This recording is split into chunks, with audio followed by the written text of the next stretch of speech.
I guess I could ask in the comments, like, if people really do love anti-heroes, why don't you tell me why you love them? I mean, I could list off a lot of things of why I love aspirational heroes, because, again, they give me a sense of uplift, something to strive for, even if it's not humanly possible for me to do. The fact that the example is there, it gives me a sense of kind of like, you know what, the world's not going to be complete shit forever. You know, that sort of thing. And I guess maybe it could also be applied to maybe people find anti heroes more interesting because they are more down in the dirt, like, oh, us or something. But I don't believe people are fundamentally evil. I think that's a conscious choice people have to make along the line.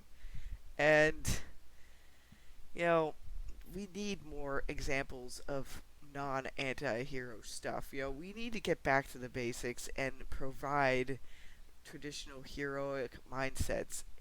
It's otherwise, you know, that's probably what's dragged people away from reading in terms of westernized literature or comics and the like. More people are gravitating towards manga because that's giving them aspirational heroes to go after. A lot of shonen anime might be like a power fantasy to some people, but a lot of it has traditionally positive masculine traits to it. The dashing hero, you know, saving people on the power of their convictions. Because again, that God of High School thing, yeah, like they have a bunch of different types of characters in it, but I've noticed that yeah, they really play up, you know, masculine strength and feminine strength and everything else, like a more traditional sort of setup in terms of how are the strengths similar and how are they different. Again, a lot of shows don't even do that anymore. They basically take a male and put some boobs on it, and then it's like, okay, this is our empowered female character. It's like, no, no, no, no, no, no, not for me. No, maybe no bueno. Yeah, that sort of thing. Um, but yeah, as far as the anti-heroes go, again, comments below if you want to. But what makes them tick for you as a reader? Because again, it's like almost a foreign concept to me. I don't find stuff like The Punisher interesting. I don't find stuff like Jessica Jones interesting. Like that's the reason why I didn't really latch on to any of the Marvel universe stuff. Like as in terms of Marvel comics, the only one I really latched onto there for a little while was DNA's Guardians of the Galaxy run, because that had a more of a space opera aspect to it. Just happened to have superheroes in it. But no, I've never really found Marvel that interesting because again, all their heroes, for the most part, are gritty street level, like as terms of like some of the more popular ones, like it just doesn't. Yeah, the more not so much humanizing aspect, but the real world aspect, I guess. Like they have dating problems, they have drug problems. The persecution problem with the X-Men. The animated series kind of pulled me into that for a little while because it seemed to have a good balance of because it had that cosmic angle, especially later on with Professor X and the one lady, and then the Dark Phoenix part.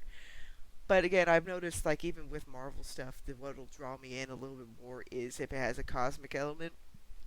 But overall, I've always found DC, the old DC, a lot more entertaining for me because I wanted uplifting stuff. I wanted something bigger than life, where you don't have to worry about as many regular problems.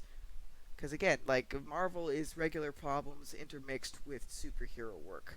DC is cosmic level problems interspersed with superhero work, but it's more of a traditional uplifting outlook, optimistic outlook. So that's why with Dan Didiot and everybody else, we want to be more like Marvel. It's like, no, DC isn't Marvel, you stupid fucking idiots. That's the reason why none of you are getting my money. And in fact, nowadays most comics aren't even worth fucking pirating because they're all like YA talk around a table, especially in Marvel, of like, oh, how was your day, Betty Jet? Oh, I had all these wonderful apples, or some stupid shit about food. Again, they're even more obsessed in comics with food now than hobbits. And the whole food obsession with hobbits was part of their character, but Marvel somehow managed to make it much much worse, especially with any of their even and I'm lumping DC into this as well with a lot of their books. It's too much like, oh my goodness, it's Twitterfied. Oh, this is all the important stuff to Twitter, so we'll put this in the books. Oh, you want to have Faith talk on and on about her dog job? So it's like, no, she's supposed to be a superhero. Sure, she's fat as all get up, but still, it's supposed to be a superhero book. So do superhero things, not mundane shit. Again, it's like just like with that Simon Archer guy, basically flooding the superhero prose tags on Amazon with his ghostwriting stuff of seriously, some months he releases like 7 fucking books. What the hell? Ugh.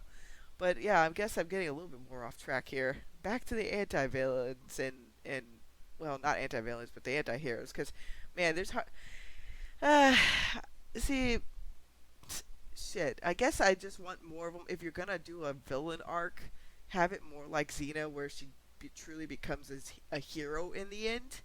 Far too many of them stay like, I'm evil and I love it, blah blah blah.